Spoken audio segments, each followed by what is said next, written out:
Sebelumnya, Assalamualaikum warahmatullahi wabarakatuh. Perkenalkan, nama saya Erna Kusumawati, NIM A210.847, mahasiswa Pendidikan Akuntansi, semester 5, mata kuliah Teknik Pengolahan Data, kelas C, yang diampu oleh Bapak Supriyono SPD MPD. Di sini saya akan membuat tutorial bagaimana atau cara melakukan uji analisis regresi linear berganda menggunakan aplikasi SPSS. Tujuan dari pembuatan video ini adalah untuk memenuhi ujian akhir semester mata kuliah Teknik Pengolahan Data. Langsung saja kita masuk pada tutorialnya. Langkah pertama sebelum kita melakukan atau mengekspor data kita ke aplikasi SPSS, kita lihat soalnya terlebih dahulu. Nah, dari soal ini diketahui bahwa terdapat 18 responden, di mana dari 18 responden ini kita ketahui variabel dependent atau variabel Y-nya adalah harga saham, sedangkan variabel independennya yaitu X1 dan X2-nya yaitu PER dan ROI. Nah, kemudian untuk memudahkan kita mengekspor data ke aplikasi SPSS-nya, kita ubah data kita ke dalam bentuk Excel terlebih dahulu.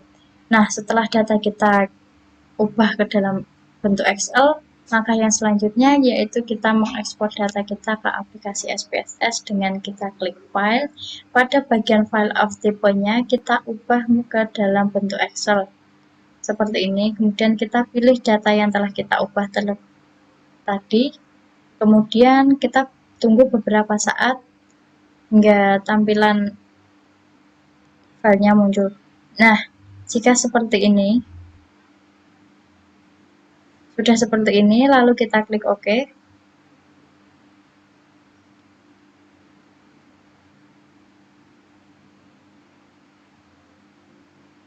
Nah, setelah data kita muncul seperti ini, bisa kita lihat bahwa variabel dependent atau Y-nya yaitu harga saham dan variabel independent-nya yaitu PER dan ROI. Kita bisa lihat pada variabel view-nya, pastikan PER dan ROI ini pada measurenya berbentuk scale. Kemudian setelah itu kita lakukan uji analisisnya yaitu klik Analyze Regression. Kita pilih Linear dan pada kolom dependent kita isikan yaitu harga sahamnya atau variabel Y-nya.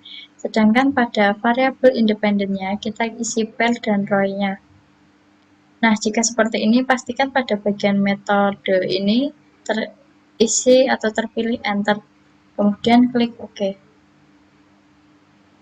Nah, setelah data kita atau output data kita sudah muncul seperti ini, langkah selanjutnya yaitu kita pindahkan ke Microsoft Word untuk memudahkan, yaitu klik ekspor.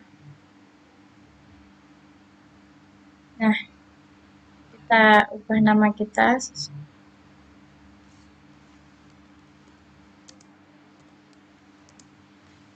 Kemudian kita save. Lalu kita klik OK. Nah, setelah data kita terekspor, lalu kita buka kembali untuk kita lakukan uji yang selanjutnya. Kemudian bisa kita lihat pada model summary-nya. Nah, pada model summary ini, pada bagian adjusted R-square-nya, bisa kita lihat diperoleh nilai sebesar 0,742. 0,742 ini berarti bahwa model yang diuji memiliki kontribusi sebesar 74,2%, sedangkan sisanya dijelaskan oleh variabel-variabel lain yang tidak terdapat di dalamnya. Nah, selanjutnya, untuk mengetahui apakah data kita signifikan atau tidak, kita bisa melakukan uji signifikan simultan atau disebut dengan uji F, di mana bisa kita lihat pada bagian signifikansinya ini diperoleh nilai sebesar 0,000, yang dimana artinya nilai ini di bawah 0,05. Hal ini berarti kombinasi variabel antara X1 dan X2 atau variabel pair dan ROI-nya itu berpengaruh signifikan secara bersama-sama terhadap variabel Y atau harga saham. Nah, selain dari uji signifikansi ini, kita bisa mengujinya atau membandingkannya dengan menggunakan F-tabel. Bisa kita ketahui bahwa F hitungnya ini diperoleh sebesar 25,465. Kemudian kita cari nilai F tabelnya yaitu dengan cara df1 n min. Rumusnya yaitu df1 n min 1. Bisa kita ketahui bahwa nilai n-nya yaitu sebesar 3. Maaf, K maksudnya, nilai K. Nilai K-nya sebesar 3 dan kita kurangi 1 diperoleh 2. Dan kita mencari nilai df2-nya yaitu dengan rumus n min K. Bisa kita lihat bahwa nilai n-nya itu sebesar atau respondennya yaitu sebesar 18, kita kurangi dengan nilai K kita yaitu 3, hasilnya adalah 15. Nah, dari 2 dan 15 ini kemudian kita uji atau kita lihat menggunakan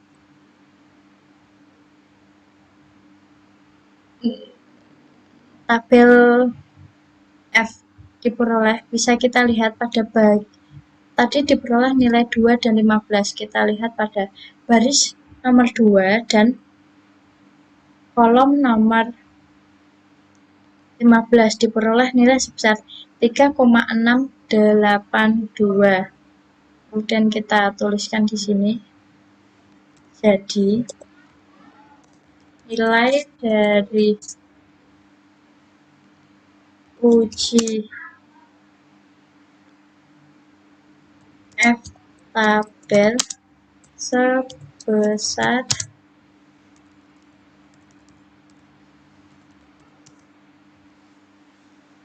3,682.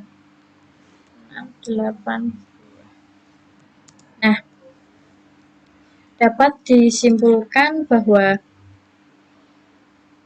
nilai TF tabel sebesar 3682 ini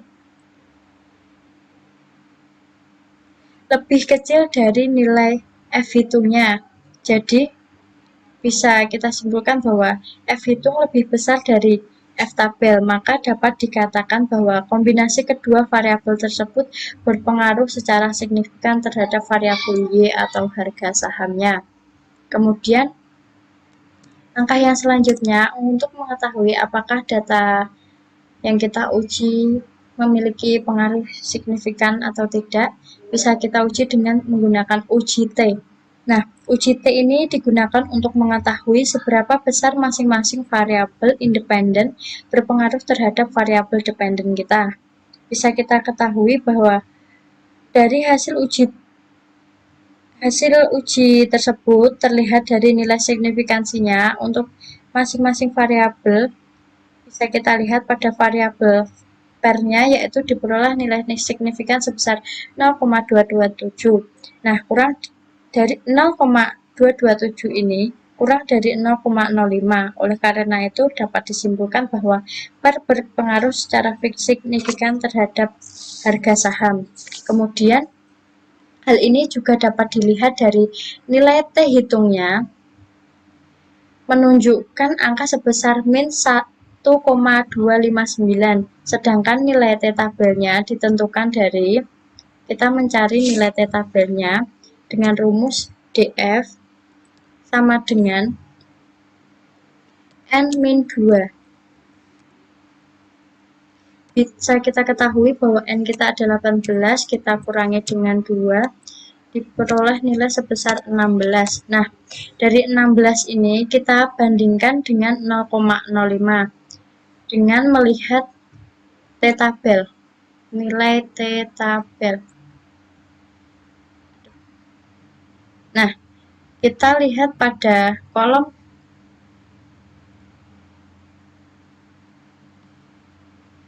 0,05. Nah, pada kolom 0,05 dan baris ke 16 diperoleh nilai T-tabel sebesar 1,74588. Jadi nilai T-tabelnya adalah 1,74588, yang artinya hal ini berarti nilai T-tabel lebih besar dari nilai T-hitung. Jadi dari kasus ini dapat disimpulkan bahwa variabel PER tidak berpengaruh signifikan terhadap harga saham pada perusahaan. Kemudian, sedangkan untuk variabel ROI-nya, nilai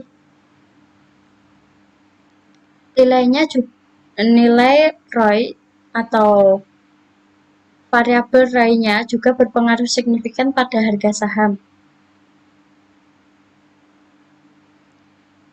di mana kita ketahui pada variabel SIG-nya yaitu ROI sebesar 0,0000 kurang dari 0,05, sehingga variabel ini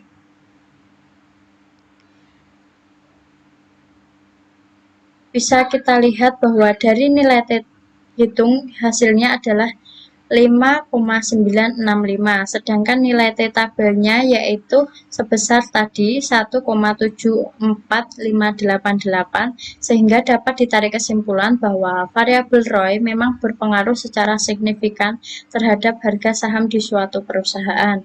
Nah, kemudian untuk mengetahui besarnya pengaruh, maka dapat dilihat dari unstandarized pada kolom B ini.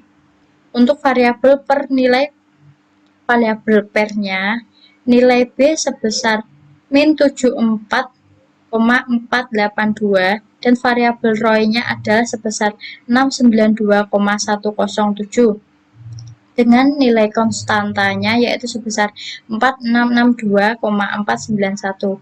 Berdasarkan hasil tersebut, maka persamaan yang dapat dibuat adalah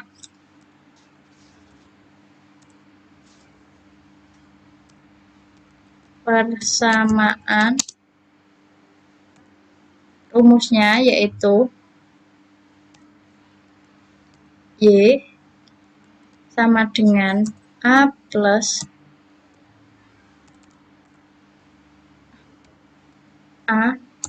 plus B dalam kurung X1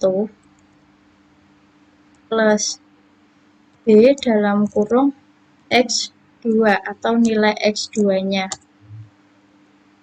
Sama dengan bisa kita ketahui nilai A-nya yaitu sebesar nilai konstantanya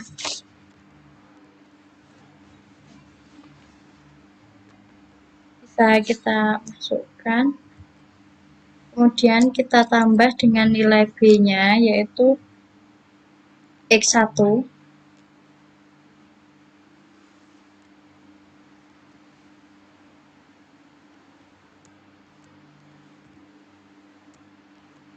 kita tambah dengan nilai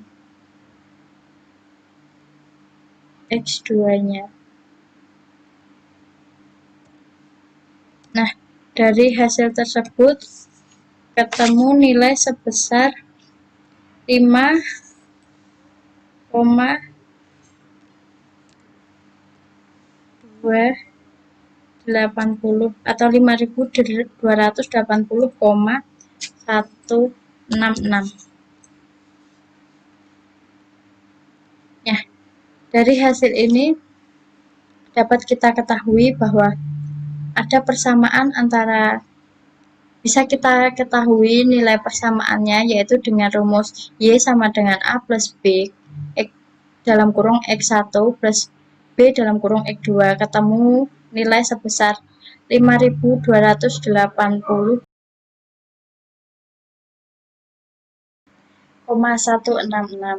Sekian tutorial uji regresi linier berganda kali ini, semoga dapat bermanfaat. Akhir kalam, billahi taufiq wal hidayah. Wassalamualaikum warahmatullahi wabarakatuh.